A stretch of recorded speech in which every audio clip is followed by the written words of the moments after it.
Bien, buenas tardes, buenas noches, compañeros, compañeras del curso de Antropología Política. Hoy, a razón de una convocatoria a los docentes de la universidad, en la cual vamos a tratar asuntos relacionados con esta crisis, me impiden facilitar la clase de manera directa y en el horario acostumbrado. Por esa razón, entonces, procedo a trabajar esta grabación con el objeto de concluir al menos la parte básica relacionada con la problemática del sujeto que hemos venido tratando. En primer lugar, quisiera decir lo siguiente. Indudablemente lo que hemos hecho en estos últimos periodos al respecto del tema es, diríamos, ensayar una problematización con respecto al sujeto político, a los sujetos políticos en términos generales. No es la única forma de, por supuesto, adentrarse en esa problematización. Es simplemente una forma de acercamiento la que estoy facilitando, de tal manera entonces que eventualmente ustedes pudieran plantearse considerar en una circunstancia determinada a una comunidad en específico como un sujeto político. Y efectivamente podemos estar ante un sujeto político o ante una comunidad, mejor dicho, que se justifique considerarla como tal. Eh, eh, Efectivamente también pudiéramos estar eventualmente ante un movimiento social, ¿verdad? Ante una organización social que despliega una lucha política y que indudablemente, siendo movimiento, siendo organización social, representaría la emergencia de un sujeto político. Me explico, es decir, una organización campesina como el CUC, como CODECA, como el CCDA, indudablemente emergen desde un sujeto, el sujeto campesino indígena, ¿verdad? No son el sujeto en sí mismo, tales movimientos o tales organizaciones, son la emergencia, la manera en la que en un momento histórico determinado está emergiendo un sujeto que es el que está constituido efectivamente por el campesinado, ¿verdad? O por los pueblos indígenas eh, de manera particular. Pudiéramos estar en un momento determinado, indudablemente, ante una lucha que está desplegando, por ejemplo, una alcaldía indígena, una representación arraigada en el territorio, representativa de un conjunto de comunidades, de un pueblo indígena, y efectivamente ahí estaríamos ante la emergencia, reitero, de un sujeto político particular, indudablemente. Quería hacer esta aclaración para que ustedes tengan la claridad en el sentido de que lo que hoy estoy haciendo es, reitero, problematizando desde una perspectiva la temática del sujeto político, pero que, sobre todo desde la perspectiva antropológica, nosotros lo podemos problematizar desde múltiples escalas, ámbitos, circunstancias, momentos históricos, ¿verdad? De tal manera que lo que yo he venido trabajando y trabajar el día de hoy en absoluto agota la temática y por supuesto tampoco agota la problemática, ¿no? Eh, Permítanme, por favor, solo voy a recuperar unos apuntes acá para poder... Eh, bien, ¿qué es lo que quiero tratar entonces el día de hoy? ¿Verdad? Para empezar quisiera recuperar algunos elementos de carácter teórico que nos permitan introducirnos en este tema, siendo que es a estas alturas diríamos un elemento que no hemos aportado.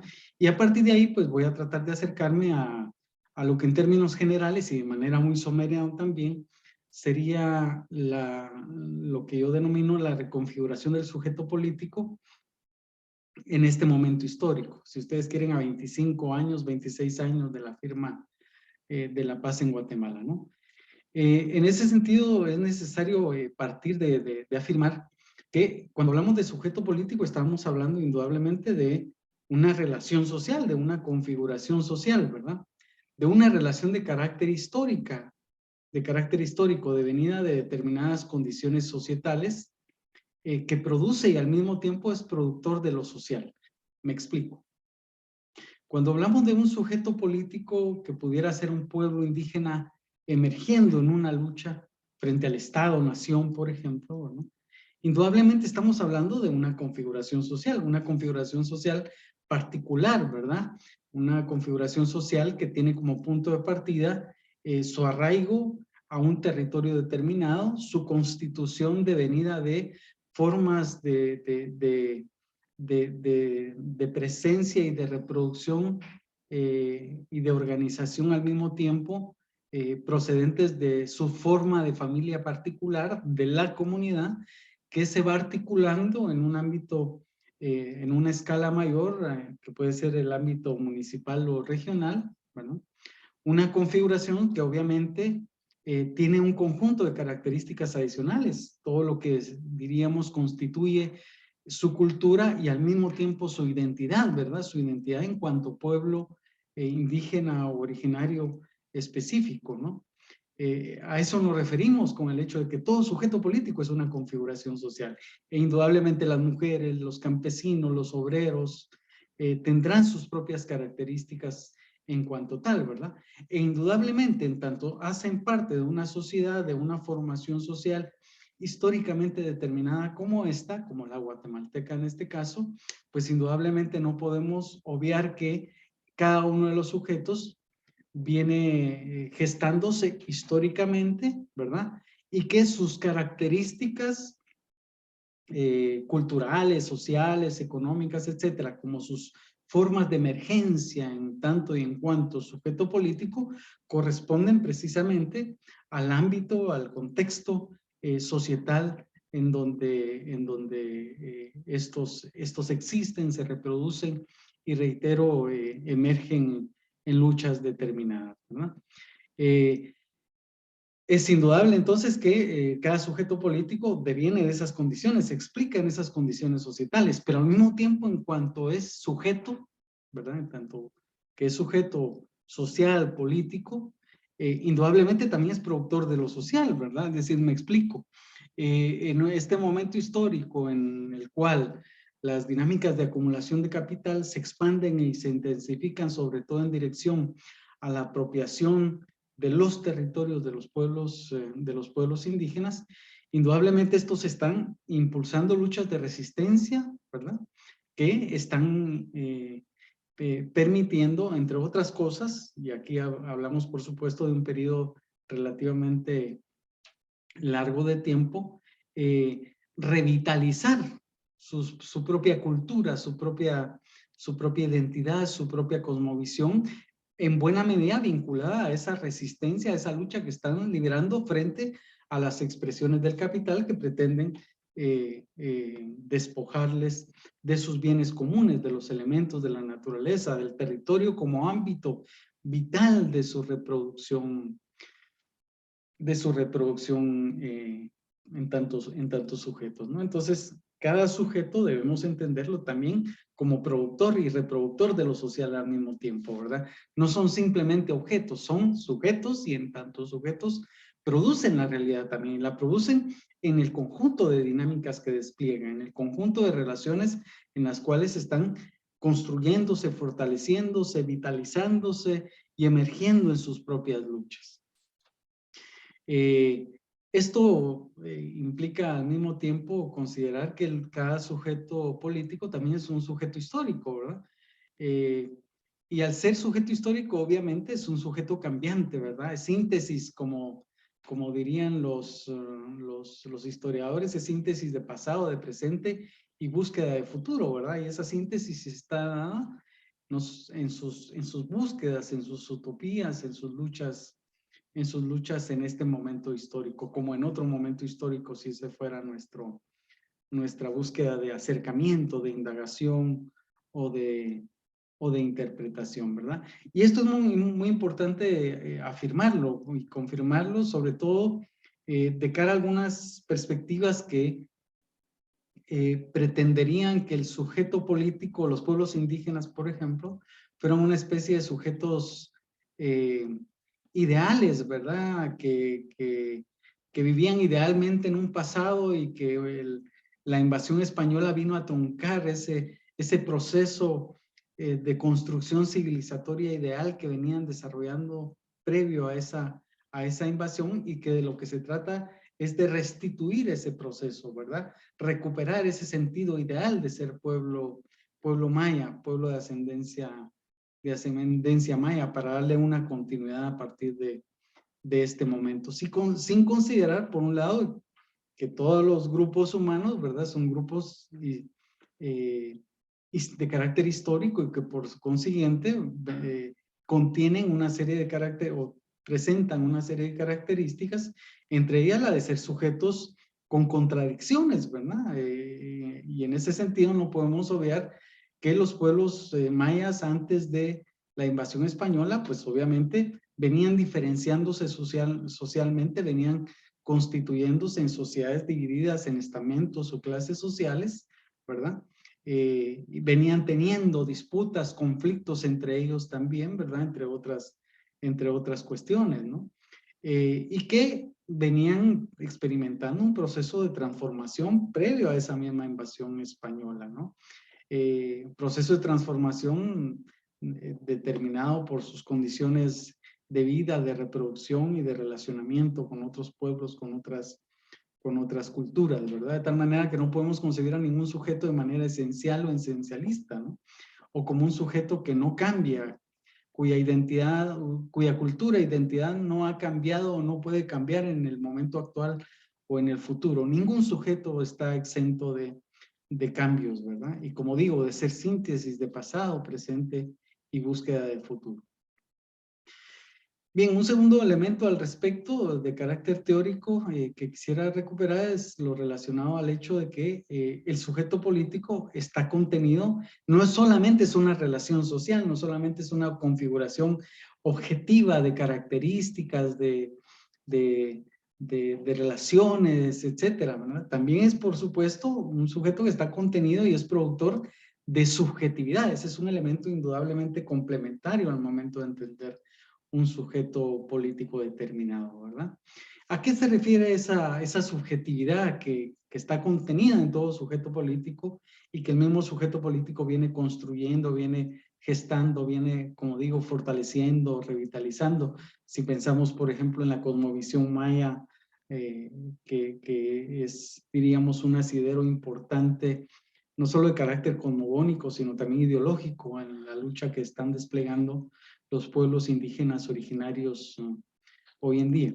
Esa subjetividad hace referencia a un conjunto de elementos, ¿verdad? Que obviamente están interrelacionados y que hacen parte de la manera también en la que el sujeto político emerge, ¿no? Esos elementos tienen que ver o ese conjunto de elementos incluiría aquellos elementos de carácter cognitivo, por ejemplo, ¿verdad? La manera en la que cada sujeto conoce el mundo y la vida, ¿verdad? Y lo hace, por supuesto, reitero, a partir de sus propias características, ¿no? El joven, la juventud, si la pensamos como sujeto, que es muy problemático concebir a la juventud como tal, por cierto, por una serie de cuestiones que no vienen en este momento al caso, pero si la pensáramos como un sujeto, indudablemente, no podemos dejar de pensar que la juventud en este momento histórico está pensando, está apropiándose, está concibiendo la realidad de una manera diferencial a la juventud, a los que fuimos jóvenes hace 20, 30 años, por ejemplo, ¿no? Y esto igual lo podemos plantear si pensamos en el sujeto mujeres, es decir, el hecho de que vienen siendo parte de una relación de opresión particular, ¿verdad? Que les implica un conjunto de condiciones y determinantes particulares. Eso obviamente interviene en sus maneras de conocer el mundo y la vida, de posicionarse frente al mundo y la vida, posicionarse frente a los demás, frente a los hombres, frente a la sociedad, frente a todos los grupos sociales, a las religiones, etcétera, ¿no? Entonces, hay elementos de carácter cognitivo que están presentes en cada sujeto. Elementos concepcionales, ¿verdad? Sobre quiénes son sus otredades, sobre el mundo y la vida, sobre las luchas que están librando, etcétera, ¿no?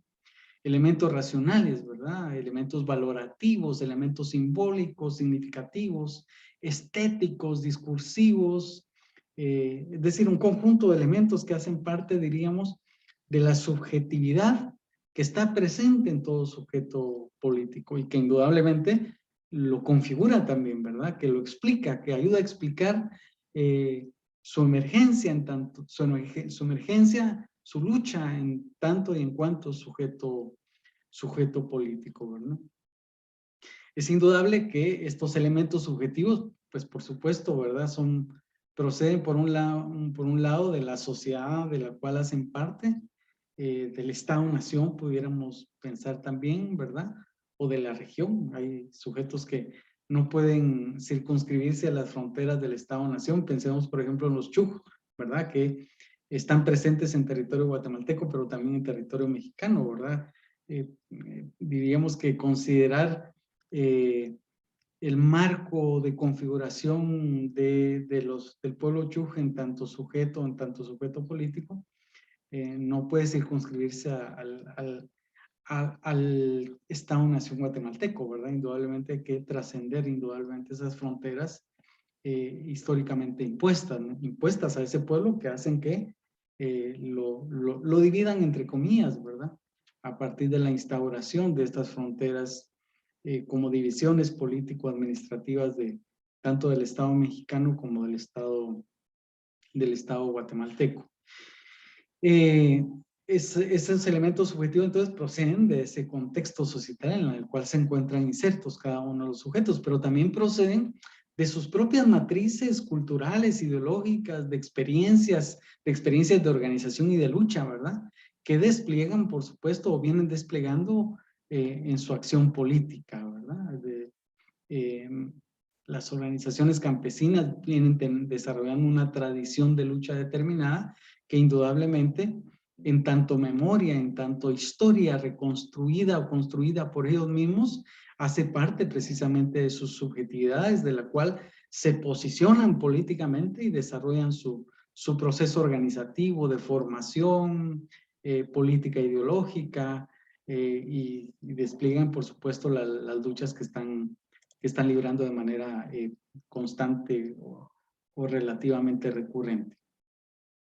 Bien, ese sujeto entonces emerge ¿en dónde? ¿Dónde es donde situamos al final de cuentas al sujeto político? El sujeto político no es un sujeto que está inmóvil, ¿verdad?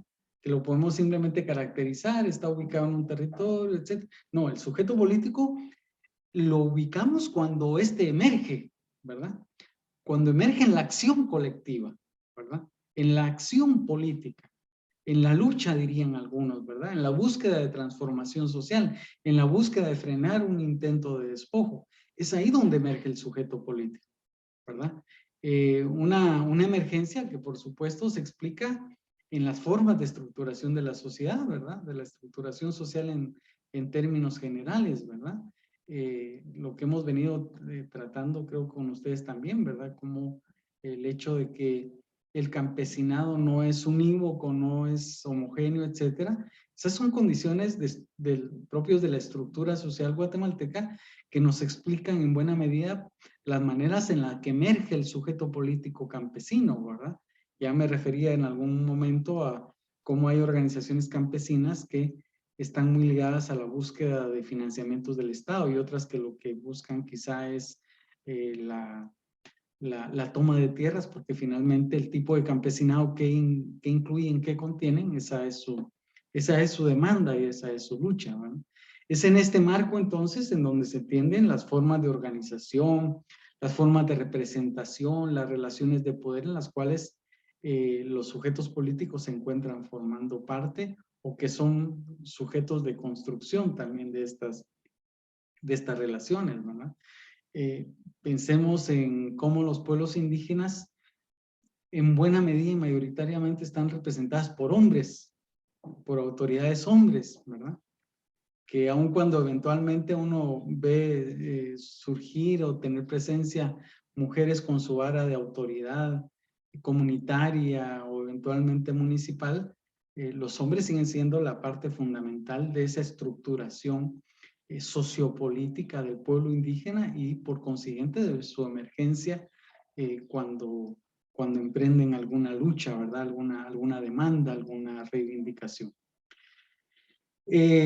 Los sujetos indudablemente son producto también de los sistemas de división y opresión, ¿verdad? Siendo los principales en un contexto como el nuestro, el capitalismo, el patriarcado, la opresión étnico-cultural y el racismo, ¿verdad? Diríamos que estos sistemas de división y opresión social, en tanto son construcciones y sistemas particulares de carácter histórico, nos presentan, diríamos, un tipo de sujetos dominantes y un tipo de sujetos dominados, ¿verdad? O opresores y oprimidos, o excluyentes y excluidos, ¿verdad? Que en ese sentido, entonces, desde la exclusión, desde la marginación, desde la opresión, emergen sujetos que tratan de luchar y de erradicar esos sistemas que les afectan, ¿verdad? En el capitalismo, pues la clase trabajadora en sus distintas formas de expresión, gremial, política, ¿verdad? En donde estará el campesinado, estará el sindicato, estará el Partido Socialista, Comunista, las organizaciones revolucionarias, como sucedió en un contexto como el nuestro, ¿verdad?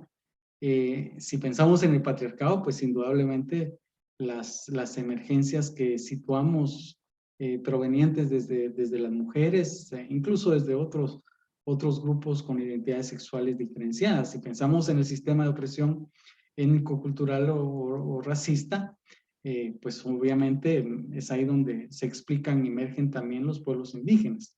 En el entendido, por cierto, de que estos sistemas no están separados, ¿verdad?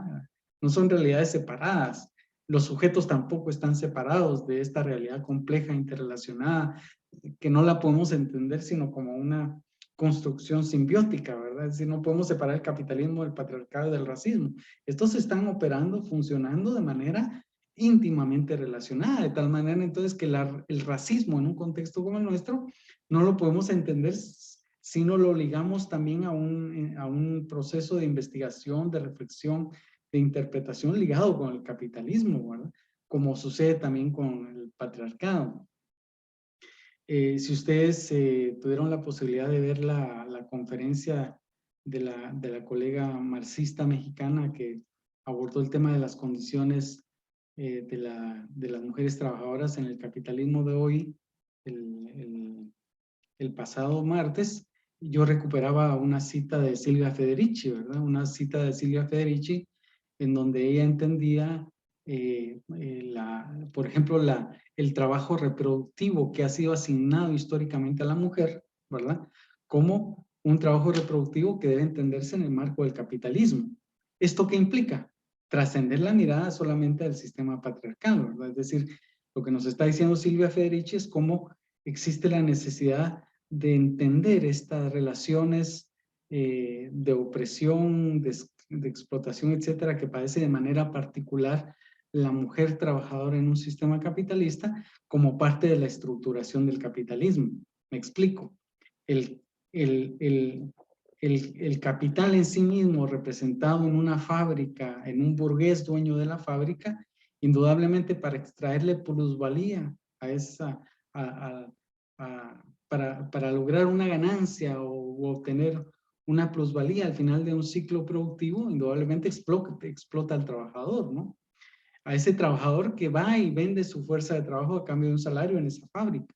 Sin embargo, el trabajador para ir diariamente a esa fábrica necesita reproducir sus condiciones en tanto trabajador o trabajadora, ¿verdad? ¿Y dónde reproduce esas condiciones para volver diariamente a la fábrica? Lo hace en el hogar, lo hace en la casa. Y en la casa, obviamente, hay un conjunto de actividades, de tareas, de labores, de trabajo que realizan fundamentalmente las mujeres y que lo hacen sin percibir un salario, si lo hacen sin que exista, como decía la colega mexicana, un conjunto de políticas de Estado que le permitan a la mujer en ese ámbito liberarse de ese tipo de tareas para poder desplegar todas sus capacidades creadoras, ¿verdad? En tanto mujer, en tanto trabajadora, en tanto ser humano, etcétera, ¿no? En ese sentido, reitero, ¿verdad? Estos sistemas están íntimamente relacionados y es lo que explica también las características de cada uno de los sujetos, ¿verdad? En ese sentido, por ejemplo, la colega mexicana nuevamente nos hace alusión, ¿verdad? A feminismo burgués, a un feminismo proletario, a un feminismo burgués. decir, ¿de qué nos está hablando, verdad? ¿O a qué nos está refiriendo? Nos está refiriendo al hecho de que hay variables que marcan a un movimiento particular, al movimiento de mujeres o al movimiento feminista, y que esa variable está dada en las condiciones de clase, en las perspectivas, en las luchas de clase que unas y otras implementan, ¿verdad? Efectivamente, como ella dice, hay colectivos de mujeres, organizaciones de mujeres que en absoluto les están interesadas en asumir las demandas y luchas de las mujeres trabajadoras, ¿verdad? Porque muy probablemente algunas de ellas sean de la burguesía y entonces tienen en su casa, ¿verdad? A otras mujeres que les hacen la limpieza, que les sirven, etcétera, etcétera. Son realidades que no podemos obviar en ningún momento. Pero bueno, continuemos entonces. El sujeto emerge entonces, como decía, en la acción colectiva. Esto es hablar también del hecho de que emerge en sus luchas por transformar las relaciones de sociabilidad fundamental, cotidianas e históricas, y en aquellas luchas de, por y en torno al poder como relación y ejercicio, y como ejercicio.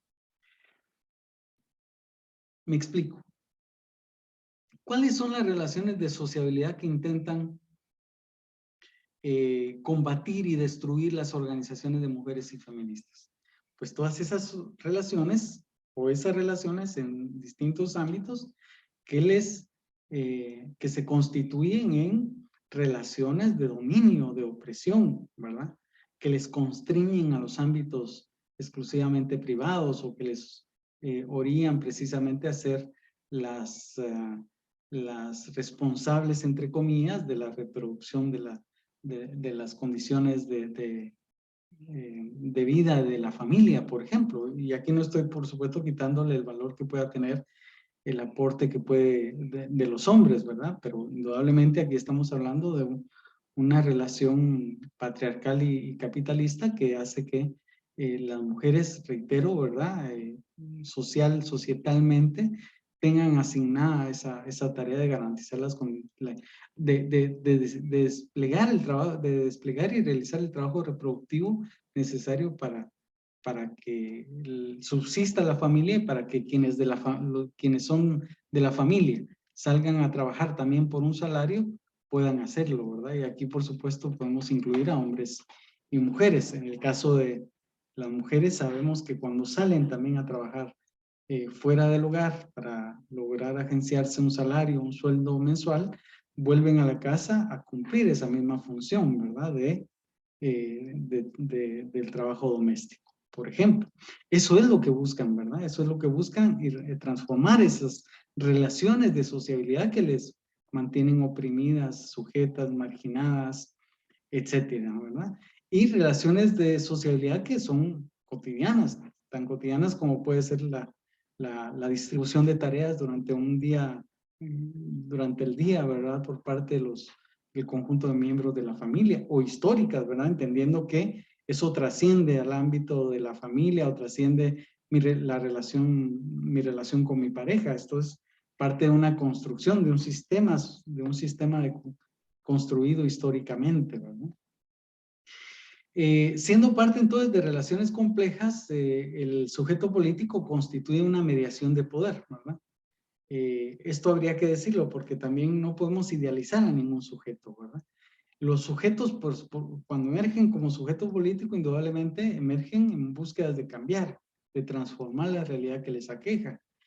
Pero en sus características, en sus contenidos, en sus relaciones, en su despliegue político, resulta que pudieran estar siendo reproductores del poder preestablecido que los somete al mismo tiempo, ¿verdad? En ese sentido, cuando digo que los sujetos sociales son parte de relaciones complejas y en donde constituyen también una mediación del poder, es porque muchas veces presentan también, reitero, o reproducen ideas o prácticas provenientes del poder que los somete, ¿verdad? Ya sea por la fuerza que les impone el sujeto que los somete o por el consenso que ese sujeto dominante ha logrado en el sujeto sometido, ¿verdad? Me explico. Cuando el Estado, como en su entendimiento de un Estado clasista y racista, reprime a las comunidades y pueblos indígenas, indudablemente está gestando acciones en dirección a someter a las luchas de la clase trabajadora en general y de los pueblos indígenas en particular, por la vía de la fuerza, ¿verdad? Esto de alguna manera limita, entonces, limita la acción del sujeto político que busca transformar sus condiciones de vida, ¿verdad? Y lo limita, ¿por qué? Porque indudablemente en su racionalidad el sujeto va a estar considerando como uno de los factores necesarios a considerar indudablemente la represión, ¿verdad? Y en ese sentido muy probablemente va a generarle que sus luchas las sigue emprendiendo, pero de manera quizá más limitada, ¿verdad? Asumiendo la limitación que ha establecido el Estado mismo a partir del uso de la fuerza, ¿verdad? O eventualmente, como digo, también de aquel consenso que el sujeto que ejerce poder ha logrado sobre los sujetos oprimidos, por ejemplo, ¿no? Es decir, si pensamos en un sindicato que en lugar de emprender una lucha genuina y franca desde los intereses de la clase trabajadora, lo que hace es negociar algún tipo de dávidas para convertirse en el soporte de un gobierno que reproduce el régimen político que lo sigue sometiendo históricamente en tanto clase explotada y dominada, ahí lo que estamos observando es como una expresión del sujeto político que emerge desde la clase trabajadora, que es un sindicato, al mismo tiempo contiene y emprende acciones que no dejan de estar vinculadas con la reproducción del mismo sistema que lo oprime, ¿verdad? Pero obviamente, como es complejo, pues indudablemente cada sujeto político también despliega una acción que representa su poder, ¿verdad? Su poder ya construido, diríamos, en tanto ha logrado construir, poseer determinado tipo de capacidades, de recursos para emprender su lucha, o de aquel poder que se encuentra en potencia, ¿verdad? Diríamos que en potencia está dado el poder que tienen la clase trabajadora para derrocar al régimen capitalista. Si pensamos que la clase trabajadora es mayoritaria en la sociedad, diríamos que en potencia tiene dada la posibilidad de destruir este sistema. Obviamente hay un conjunto de condicionamientos objetivos y subjetivos que impiden que esto opere así, o procesos de construcción distinta que han hecho que en otros contextos esas expresiones de la clase trabajadora hayan irrumpido como un movimiento revolucionario capaz de tomar el poder y de gestar un sistema político, económico y alternativo, por ejemplo, ¿verdad? Lo que es un hecho entonces es que todo sujeto más o menos, al final de cuentas, contiene, diríamos, ambas concreciones de poder, ¿verdad? Del poder que lo sujeta y del poder que el mismo sujeto va construyendo en función de liberarse de los yugos que ha establecido, que son su objeto de lucha. En este marco de entendimiento, entonces, debemos concebir a los sujetos políticos también, por cierto, como diversos y complejos, ¿verdad? Tanto entre sujetos políticos como al interior de cada uno de los sujetos particulares de los cuales pudiéramos estar tratando, ¿verdad? Y esa heterogeneidad, esa diversidad, esa complejidad deviene, por supuesto, de su configuración social, de clase, étnica, religiosa, de género, etcétera, en el cual, por supuesto, resulta predominante una o varias de estas extracciones o identidades sociales, ¿verdad? Me explico, por ejemplo, si pensamos el movimiento campesino como expresión del sujeto campesino, en un contexto como el guatemalteco, es un sujeto que emerge a través, por ejemplo, de organizaciones campesinas, de grandes movilizaciones, de luchas en estricto sentido campesinas o en estricto sentido más políticas, como pudiera ser lo que está representado en el MLP como una expresión de CODECA, de una organización campesina, ¿no? Sin embargo, este movimiento campesino per se no podemos analizarlo, estudiarlo, interpretarlo sin considerar que hay otra variable que lo constituye, que es la variable cultural, la variable étnico-cultural, que hace que la mayoría de quienes integran estas organizaciones, sus dirigentes o sus dirigencias, resulta que son mayas, indígenas originarios, ¿verdad? Y que en ese sentido, este carácter hace que las organizaciones campesinas retomen también muchas de las luchas, reivindicaciones propias de los pueblos indígenas, ¿verdad? En ese sentido vemos una expresión campesina cuya configuración deviene principalmente su carácter de clase, pero que en tanto su extracción social es múltiple y diversa, ¿verdad? Esa multiplicidad y diversidad al interno del sujeto es recuperada por la organización o el movimiento que lo representa. Indudablemente aquí hay otras variables, la religiosa, la de género, ¿verdad? No podemos obviar que el movimiento campesino, como todos los movimientos en este contexto, suelen ser también profundamente patriarcales, ¿verdad? De hecho, dentro del movimiento campesino hay organizaciones de mujeres de distinta orientación también teórica y política, que si algo hacen permanentemente es luchar contra las expresiones de machismo y patriarcales al interior de las organizaciones campesinas. Pero esto sucede con todos los sujetos, ¿verdad? Diríamos que estos sistemas societales que hacen parte de la sociedad guatemalteca en su conjunto, pues por supuesto están dados en todo sujeto político, ¿verdad? Aquí no podemos, reitero, asumir una perspectiva ideal o idealizada de ningún sujeto, ¿verdad? De ningún sujeto.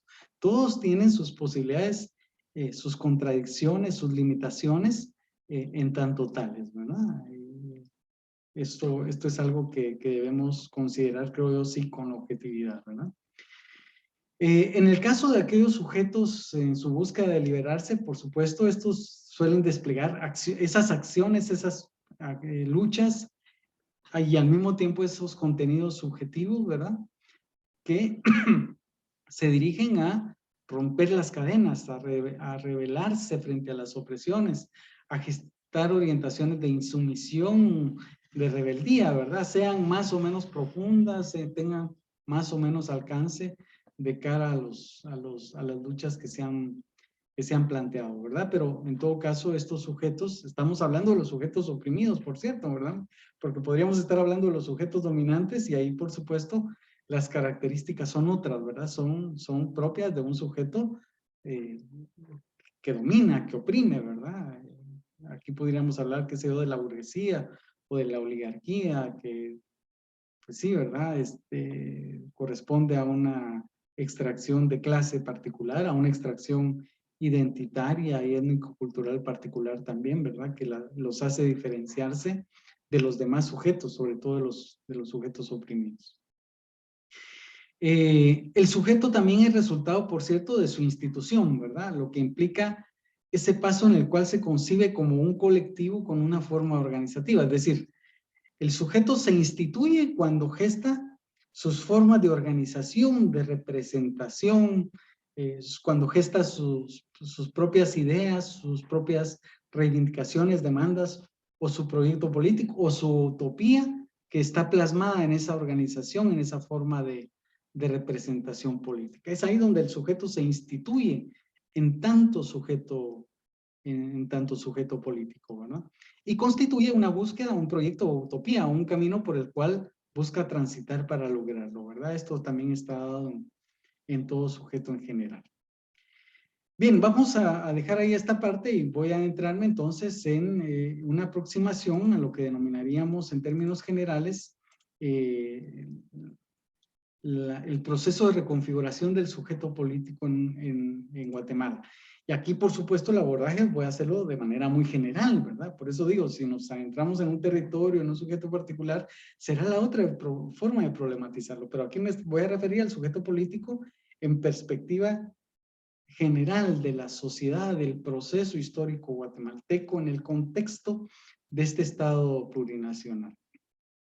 Y en ese sentido me voy a referir inicialmente a lo que caracterizó en buena medida la configuración del sujeto político que se planteó el socialismo como proyecto histórico fundamentalmente en la segunda mitad del siglo XX. Y a partir de ahí, pues me voy a adentrar, diríamos, en lo que yo denomino un cambio de época en la configuración del sujeto político en Guatemala. Ese sujeto político que hoy se plantea el Estado plurinacional, que se lo está planteando a inicios del siglo XXI, ¿verdad? Un sujeto que está en reconfiguración, en fase inicial de institución, por cierto, ¿verdad? Porque a ustedes y a mí nos puede parecer ya muy cercana a la propuesta de Estado plurinacional, pero si lo pensamos en el marco de la sociedad guatemalteca en general y en el marco de la correlación de fuerzas fundamental que configura la disputa fundamental en este país, la propuesta de Estado plurinacional, el sujeto que lo impulsa, todavía está, diríamos, en una fase inicial de institución, de construcción de sus condiciones organizativas y políticas para intentar pasar a una fase de enfrentamiento y de disputa franca frente a los poderes históricamente preestablecidos en el país y en su búsqueda, por supuesto, de finalmente lograr construir ese Estado tal y como se lo plantea. Bien, pensemos entonces en el sujeto político que se planteó el socialismo en la segunda mitad del siglo XX. Esto requería, por supuesto, una profundidad y seguramente una forma más propia de tratarlo, sobre todo desde la perspectiva teórica, metodológica y de la ciencia histórica, ¿verdad? Por supuesto, es decir, no voy a obviar el hecho de que esto seguramente los historiadores pudieran tratarlo de otra manera, pero en todo caso lo abordo desde las posibilidades que tengo de hacerlo, por supuesto, ¿verdad? En ese sentido, este sujeto que se planteó el socialismo durante la segunda mitad del siglo XX habría que ubicarlo en su momento germinal en el contexto de la Revolución de Octubre, ¿verdad? Del 44 al 54. Una revolución que inicialmente fue, o principalmente cuando se derrota la dictadura, fue un movimiento fundamentalmente urbano, ¿verdad? Constituido sí por trabajadores, pero eran trabajadores artesanos, sastres, etcétera, y algunos, pues sí, algunos obreros en un sentido estricto, pero también en buena medida constituido por estas capas medias y algunas expresiones de la burguesía que luchaban contra la dictadura de Ubico, ¿verdad? Y de Ponce Baides, que es quien lo releva, ¿verdad? En el intento de sostener ese régimen dictatorial, ¿verdad?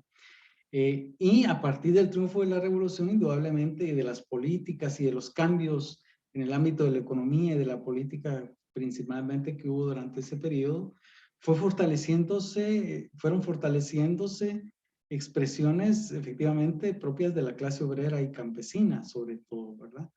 Que fueron gestando sus formas de organización política, gremial y política muy importantes, ¿verdad? La CGTG de ese entonces, que era la Confederación de Organizaciones propiamente obreras, ¿verdad?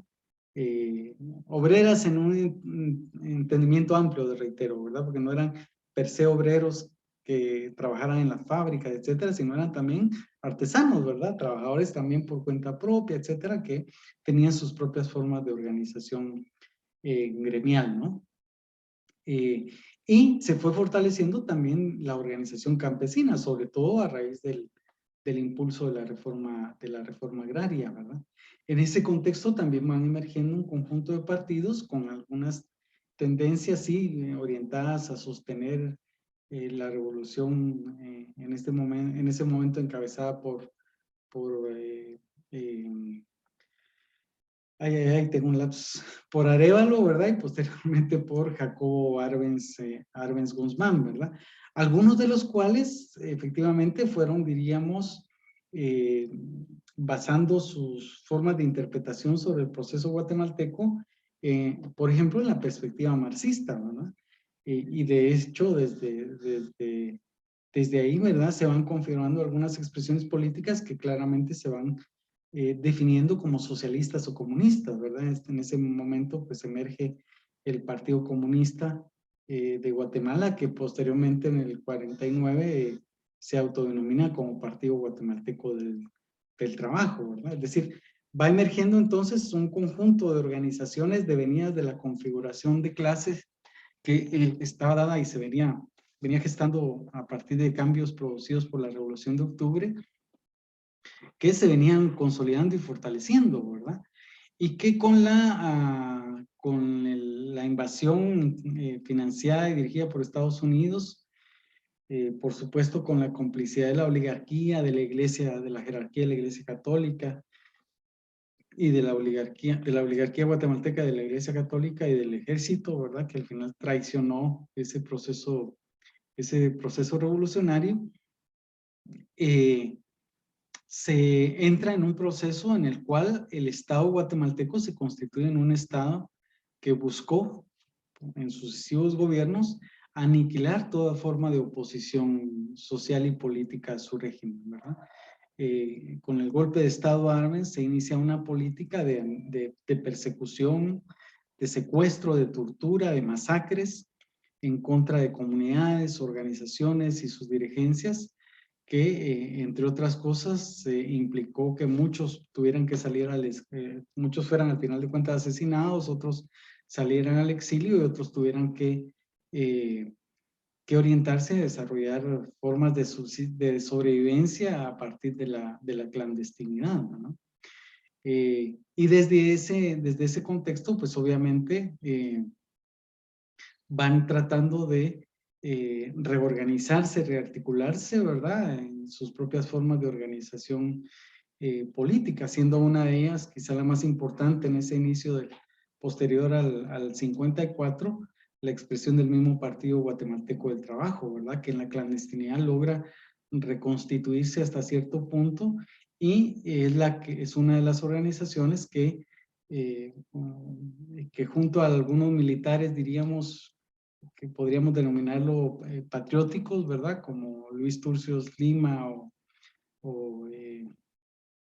ahí se me olvida el nombre de otro militar joven también que venía, diríamos, de esas pequeñas expresiones dentro del ejército que combatieron incluso la invasión estadounidense, la invasión mercenaria estadounidense del 54, ¿verdad?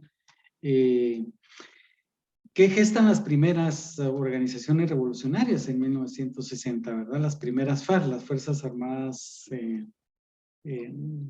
Rebeldes, creo que es revolucionarias, no recuerdo ahorita se me escapa si son rebeldes o revolucionarias, siendo que posteriormente se gestan otras FARC ya posterior a ese hecho, ¿no? En ese sentido, entonces, lo que se viene gestando ahí es la emergencia de un sujeto principalmente clasista o de clase, o con ese intento de construir un sujeto fundamentalmente de clase, ¿verdad?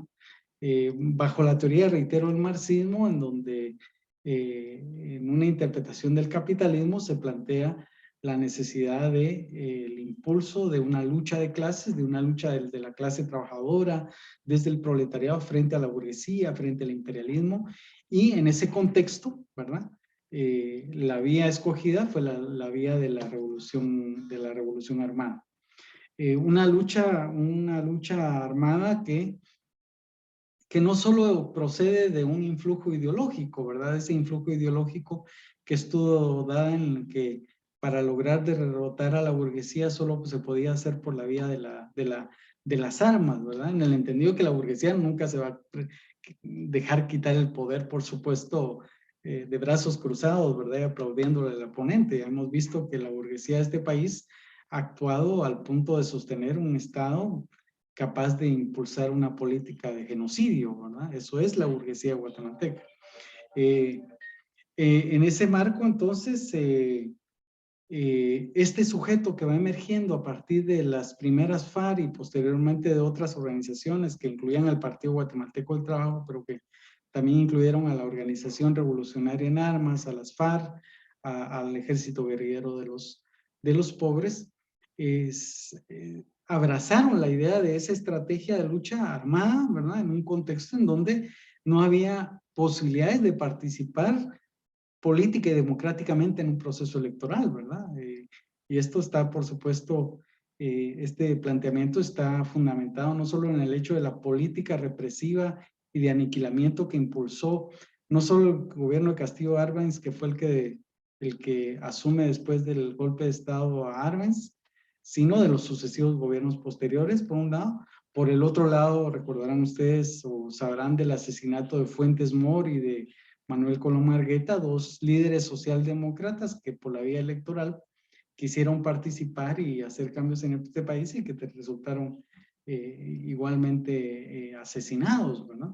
Entonces, en este contexto diríamos que las armas se explican como un factor, por un lado defensivo y por el otro lado ofensivo, de cara efectivamente a que la lucha solo podía darse de esa manera frente a un régimen dictatorial que impedía cualquier participación alternativa y que lo que mantenía era una política de represión, de asesinato, de tortura contra los opositores, estuvieran o no organizados en las organizaciones incluso armadas, revolucionarias armadas.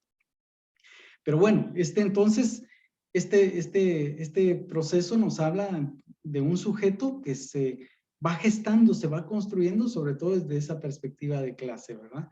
En donde, reitero, el pensamiento marxista y la influencia de movimientos revolucionarios de orientación socialista y comunista, como el cubano, por ejemplo, ¿verdad? Fueron un aspecto muy importante que explicaba la subjetividad y que explicaba, por supuesto, las formas de lucha y la emergencia, diríamos, política de ese sujeto que se desarrolló entre los años 50 y los años 80 principalmente, pensando en que fueron los años en los cuales se fue gestando y se desarrolló en su punto máximo la lucha armada de carácter revolucionario. Esa lucha armada estuvo en buena medida, diríamos, concebida como teóricamente como una guerra popular prolongada. Diríamos que la idea no era irrumpir con un movimiento revolucionario que de inmediato iba a crecer, que ya se tenían las armas suficientes para la toma del poder, sino que era una lucha armada concebida como una lucha que iba a ir madurando, desarrollándose y que va a ser de un plazo no para nada corto, ¿verdad? Al punto de llegar a poseer la fuerza necesaria, reitero, para la toma del poder, ¿verdad? Aquí estaba dada, por supuesto, la idea del foco guerrillero, ¿verdad? Que efectivamente, si pensamos en organizaciones como el EGP, fue la teoría que aplicaron, ¿verdad? Un grupo que se fue a insertar a la región del Ixcán, ¿verdad? Perdón, del territorio Ixil, que efectivamente empezó a crear una serie de condiciones para crecer y para desarrollarse como organización revolucionaria, ¿verdad? Que pues creció y fue al final de cuentas quizá la organización más nutrida, ¿verdad? Y con mayor poder incluso militar durante ese periodo de lucha revolucionaria en el país, ¿no? En todo caso, esa guerra popular prolongada se planteaba, concluiría con una insurrección al final de cuentas general, no solo de quienes estaban per se alzados en armas, sino de toda la población que se iba a sumar en un momento insurreccional para dar paso a la toma del poder del Estado y para instaurar entonces un nuevo régimen, ¿verdad? El régimen socialista. Y el sujeto revolucionario en este contexto estaba expresado fundamentalmente, como decía, en las organizaciones político-militares, ¿verdad? Esas 4 organizaciones ya mencionadas. El planteamiento programático de ese sujeto en ese momento histórico era el de desarrollar una vez tomado el poder, desarrollar una revolución con contenido agrario, antiimperialista y popular, ¿verdad? Que en buena medida se explica por el hecho de que efectivamente diríamos que ese sujeto estaba integrado mayoritariamente por campesinos indígenas, sí, también, por supuesto, ¿verdad? Pero en perspectiva de clase, por campesinado y porque además se veía que para poder desarrollar, entre otras cosas, la industria, primero debía pasarse por una reforma agraria que democratizara la propiedad sobre la tierra, que le diera la tierra a quien la trabajaba, que eran los campesinos, ¿verdad? Y que desde ahí, por supuesto, en la medida en que la tierra era entregada a los campesinos, sobre todo pensando en las grandes cantidades de tierras ociosas en el país, esto por supuesto iba a generar una serie de capacidades, entre ellas la de consumo de ese campesinado, que al mismo tiempo iba a estimular por la vía de la demanda el desarrollo de la industria, ¿verdad? Un planteamiento, si ustedes quieren, un poco esquemático y simple, pero bueno, en un contexto como ese, no dejaba de tener sentido. Pero en todo caso, ese programa de la revolución era un programa que se planteaba la revolución, una revolución de contenido agrario, ¿verdad? Una reforma agraria, una transformación de la estructura agraria en esencia para a partir de ahí, reitero, impulsar el desarrollo de la industria, del comercio, etc.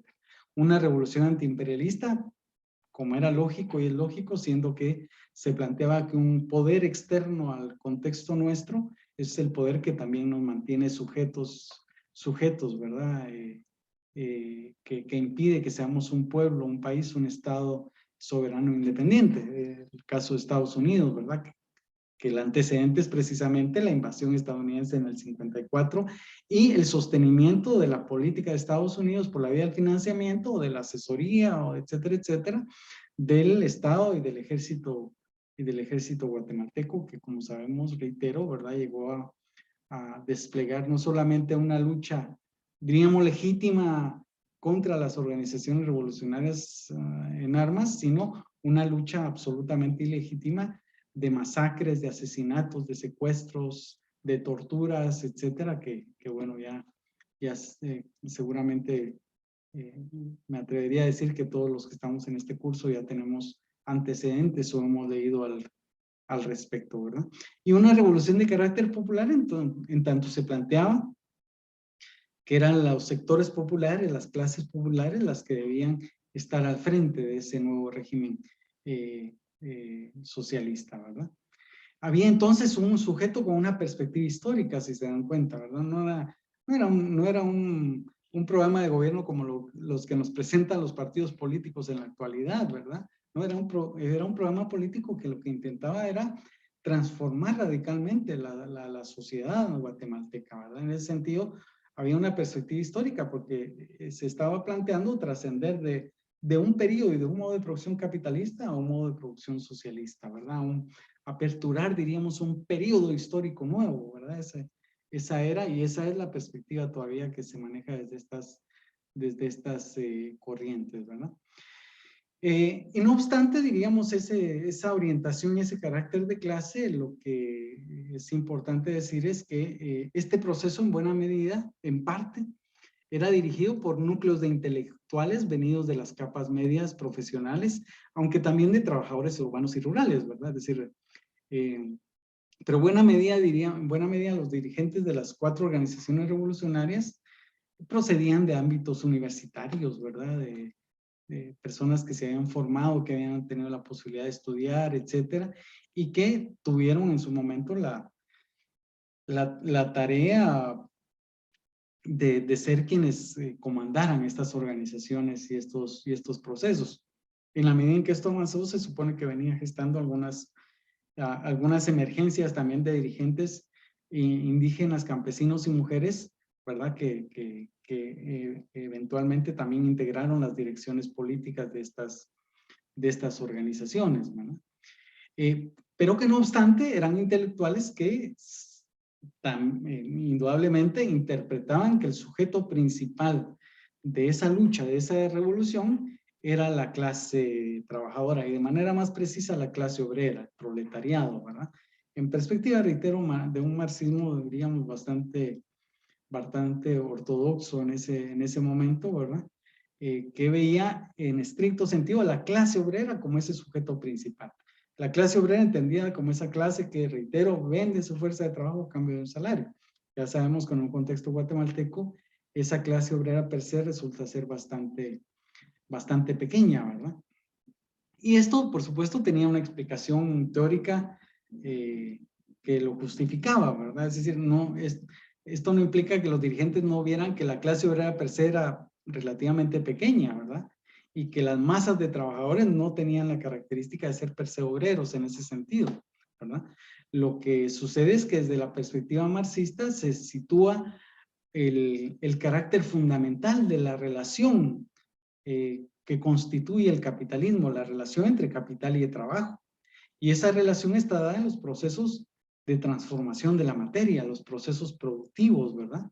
De transformación de la materia en mercancías.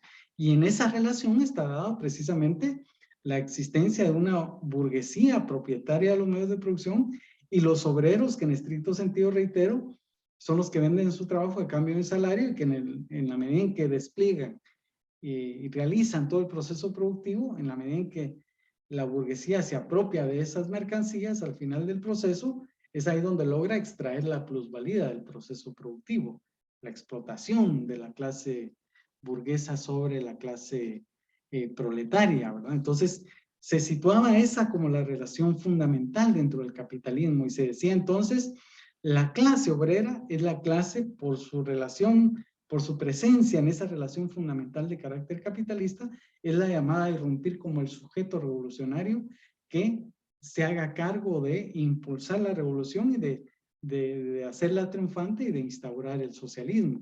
Características que no se le daban, por ejemplo, al campesinado, ¿verdad? Porque el campesinado en esa perspectiva era interpretada como un resabio de un modo de producción anterior, ¿verdad? Que tarde o temprano iba a tender a desaparecer, ¿verdad? Y que en todo caso el campesinado per se no tenía conciencia de esa relación de explotación dada por la centralidad de las relaciones capitalistas, porque el campesinado estaba en su parcela, produciendo para la autosubsistencia, etcétera, etcétera, ¿verdad? Y en ese sentido, pues había un margen importante en el ámbito interpretativo de razón, ¿verdad? Obviamente, el otro factor a considerar aquí es que, reitero, las masas de luchadores, de trabajadores, pues sí, en estricto sentido no eran obreros, y como veremos más adelante, pues hay otros sujetos que es necesario considerar. Bien, adquiere entonces en esta perspectiva, adquiere relevancia el obrero, ¿verdad? Pero también el campesinado y el indígena. Esto está dado en los planteamientos políticos de las cuatro organizaciones, ¿verdad? El campesinado y indígena, que no obstante, se les asignaba una importancia secundaria, ¿verdad? Por esto que explicaba, ¿verdad?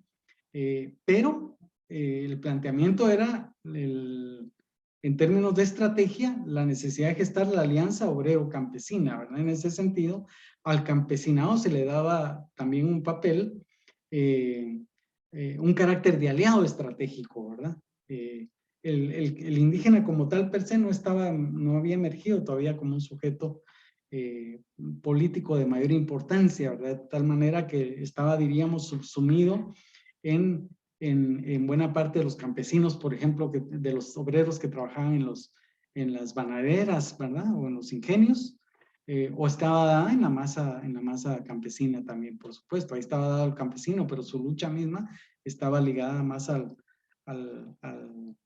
la reivindicación y a la demanda de clase, ¿verdad? Esto habría que entenderlo también, ¿verdad? No es simplemente por el hecho de que las organizaciones revolucionarias negaron per se al indígena, ¿no? Sino el mismo indígena no había surgido como un sujeto político importante en esa contienda, en ese periodo histórico, y sí lo había hecho per se el obrero y sí el campesinado, ¿verdad? Hoy en día el movimiento indígena o los pueblos indígenas han emergido como un sujeto fundamental, principal, ¿verdad? Y indudablemente a nadie se le ocurrirá negar el papel fundamental que debe tener un proceso de transformación social. Lo que quiero decir es que no podemos gestar análisis ahistóricos, ¿verdad? Análisis que son propios de una interpretación del momento histórico actual y pretender aplicarlos a otro momento, a otras circunstancias históricas, ¿verdad? Eso por supuesto. Es como que yo les quiera hablar de la clase obrera durante la colonia, ¿verdad? ¿Cuál clase obrera? Históricamente no existe clase obrera ahí, aunque habrán algunas formas incipientes de trabajadores, por supuesto, que vendían su fuerza de trabajo a cambio de un eventual salario, ¿verdad? Por supuesto, pero hablar con propiedad de clase obrera en ese periodo no tiene sentido, es ahistórico, ¿no? Bien, expresiones del movimiento popular fueron en buena medida supeditadas al entendimiento del sujeto y la estrategia revolucionaria en marcha, ¿verdad? A lo que me refiero es que en ese momento estábamos ante la emergencia también de otras formas organizativas que no obstante eran articuladas y eran vinculadas a ese movimiento revolucionario en donde el sujeto estaba dado en la clase obrera, ¿verdad? Y la estrategia era la estrategia revolucionaria armada en marcha, ¿verdad?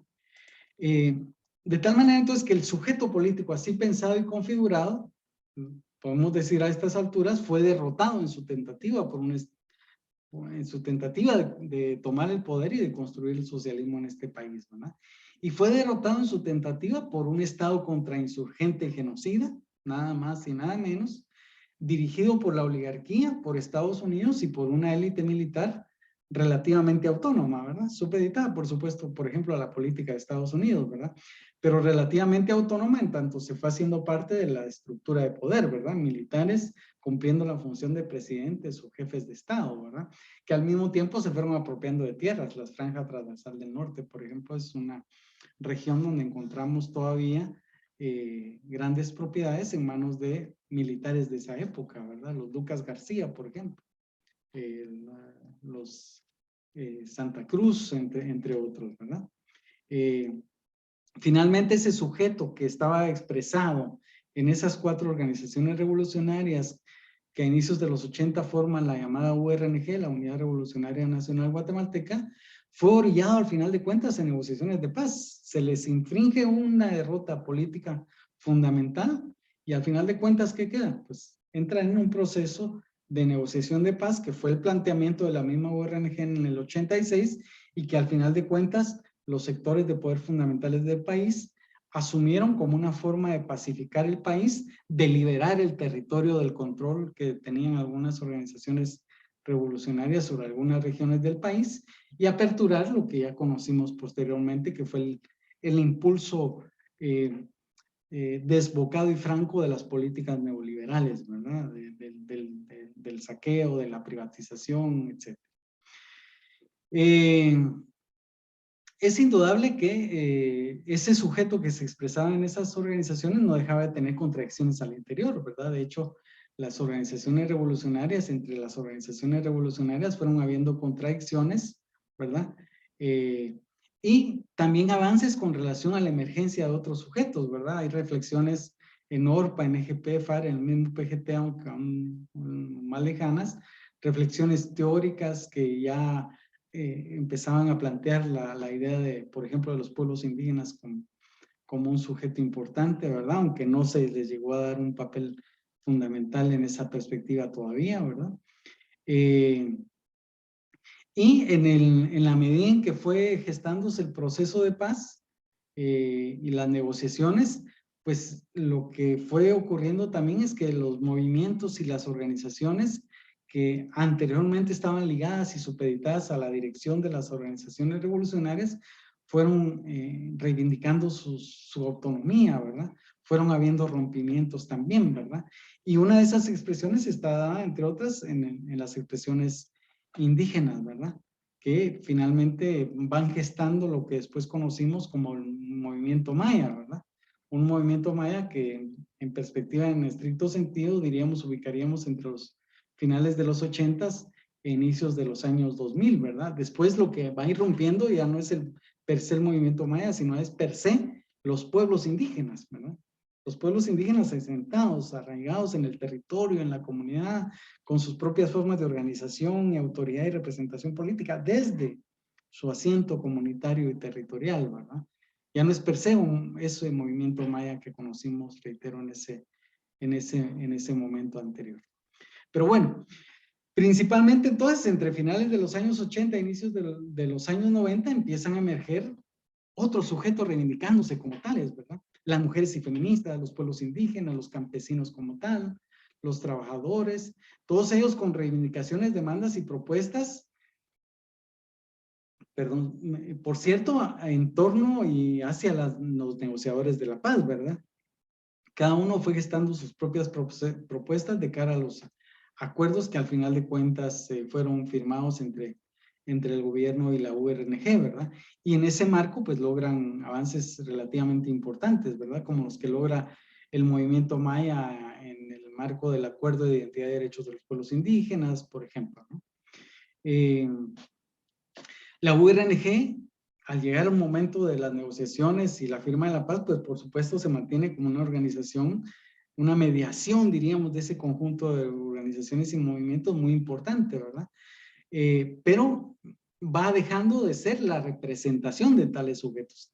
Tales sujetos van reivindicando sus propias formas de representarse a sí mismos, ¿verdad?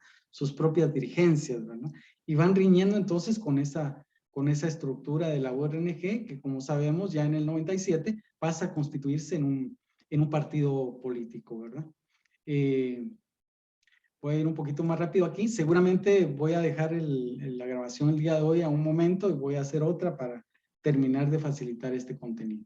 Bien, esos sujetos políticos específicos entonces, ¿verdad? Los pueblos indígenas, las mujeres, los campesinos, etcétera, emergen con más protagonismo, con una diversidad de formas de acción política también y con novedosas experiencias de articulación, ¿verdad? Se van gestando nuevas articulaciones, por ejemplo, entre las organizaciones mayas, ¿verdad?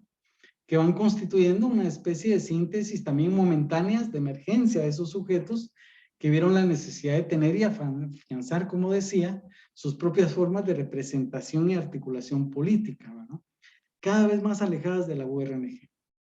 Van emergiendo con mayor fuerza representaciones de sujetos particulares con acciones en específico o de forma articulada, ¿verdad? En el movimiento maya surge la COMG, la Comagua que era la articulación de todas las coordinadoras de organizaciones mayas, ¿verdad? Surge en los años 90 y de hecho es la instancia que lucha fundamentalmente por el Acuerdo de Identidad y Derechos de los Pueblos Indígenas, firmado en el 95. El Comité Unidad Campesino, la CENO, que era la articulación de todas las organizaciones campesinas, la CONIC, ¿verdad? Como estructuras campesinas e indígenas al mismo tiempo muy importantes, el sector de mujeres de la Asamblea de la Sociedad Civil, la Unidad de Acción Sindical y Popular, la UAS, surgía en 1987, ¿verdad? Pero que en ese contexto se consolida, ¿verdad? Van surgiendo, diríamos, expresiones de movimiento, de organización y articulación social representativas de esos sujetos, ¿verdad? Todo en el marco de algunos eventos que fueron muy importantes, por ejemplo, la conmemoración de los 500 años de resistencia indígena negra y popular que se celebró en el país en el 91, ¿verdad? Que hace levantar la organización, la articulación, la lucha, la reflexión de múltiples movimientos, pero principalmente del movimiento indígena, ¿verdad? Que después estuvo muy ligado a la lucha por el Premio Nobel de la Paz que se le otorga finalmente a Rigoberta Menchú en el siguiente año, ¿verdad? Surge la coordinadora de sectores civiles y la Asamblea de la Sociedad Civil como otra instancia muy importante. Esto en el marco de las negociaciones de paz. También en ese contexto y de cara al proceso electoral del 95, surge el llamado Frente Democrático Nueva Guatemala, una experiencia de un sujeto, de una organización que de alguna manera sintetizó, por cierto, la representación de esos múltiples sujetos políticos particulares que venían emergiendo. En torno al FDNG se articularon las organizaciones indígenas, campesinas, sindicales, de mujeres, de estudiantiles, etcétera, que integraron ese Frente Democrático Nuevo Guatemala y que participaron electoralmente, teniendo un resultado, por cierto, muy, muy, muy interesante, ¿verdad? Que lamentablemente no continuó, pero que nos sitúa ese ejercicio del FDNG como un ejercicio muy importante de articulación política de las representaciones de distintos sujetos políticos particulares, ¿verdad? Diríamos, el FDNG constituyó incluso teóricamente esa idea de la constitución del Frente Amplio, ¿verdad? Un frente que articula distintas representaciones, organizaciones y movimientos a partir de un proyecto político compartido, ¿verdad? Reitero, lamentablemente no siguió.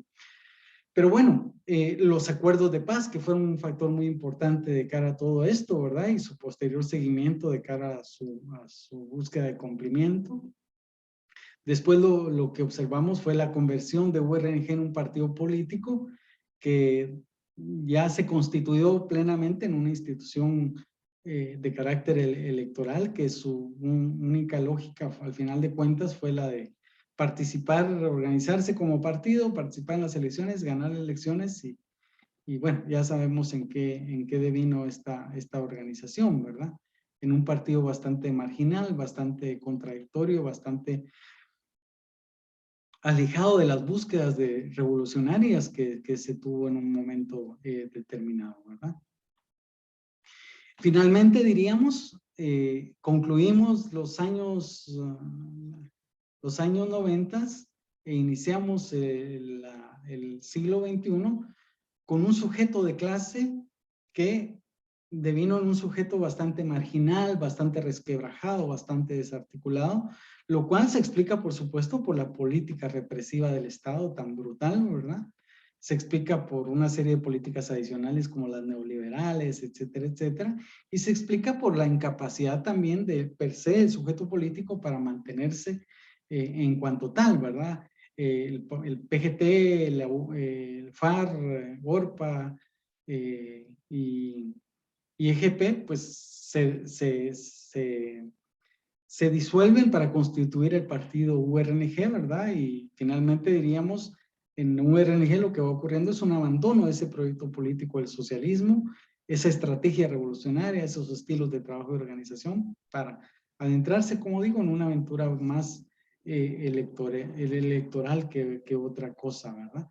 Ese sujeto político paulatinamente va dando paso a la emergencia de una etapa distinta de configuración del sujeto político, que se lo trataremos en un siguiente video que les voy a trasladar oportunamente para que ustedes también puedan tenerlo a su disposición, reitero, como búsqueda de concluir este curso, ¿verdad? Y lamentando, por supuesto, que sea de esta manera, siendo, como ya les informaba antes, que para el día de hoy hay una convocatoria a una asamblea de docentes en el campus central. Así es que les mando un abrazo, les deseo buena noche y pues les estaré informando cuando les traslado el siguiente video para terminar de completar esta temática que es mi propósito para concluir el curso que nos ocupa.